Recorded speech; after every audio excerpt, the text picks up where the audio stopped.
Well, hello and welcome back to some Common Core Geometry.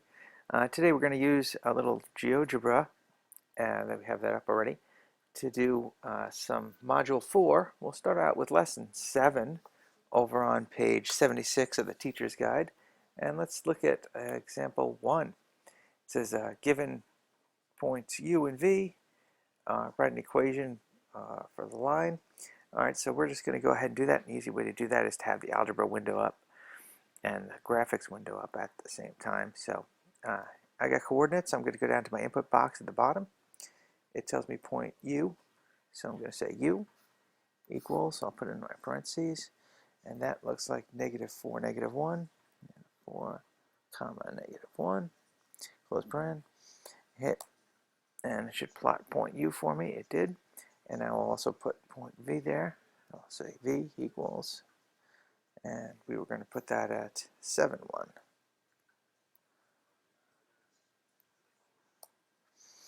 All right, run an equation for the line through U and V. All right, so I'm just going to grab my line tool. I could hit the drop down if I needed to, if I had one of the others selected, but since I already have the line tool, I'm just going to go ahead and click on point U. You can see it highlight. I'm going to go make sure I'm over on V, make sure that highlights, and went ahead and created that line. It automatically called it line A for me and gave me the equation of the line, -2x plus 11y equals -3.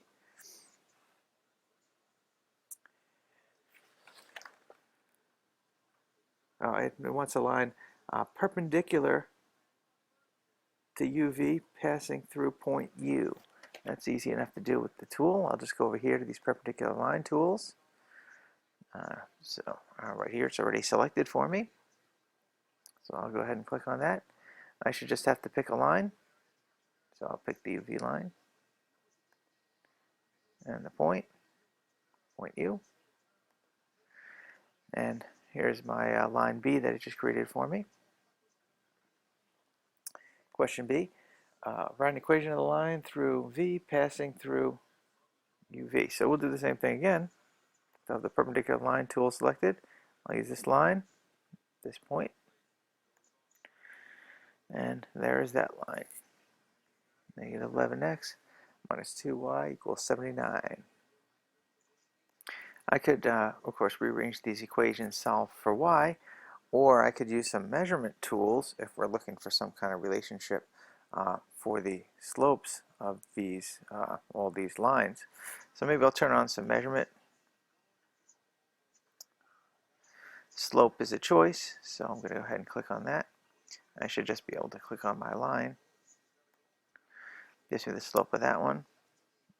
I don't think we drew this line next, so we'll turn on this slope and this one.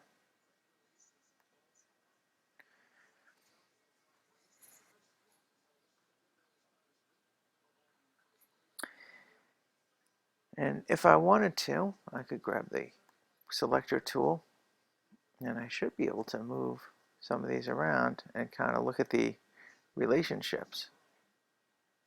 See how the equations change. See how the slopes change. Oops. Then maybe some kind of relationship between the slopes of the original line and the perpendicular lines. So just a little extension. But that also kind of completes that question. So we'll be back with another one again soon.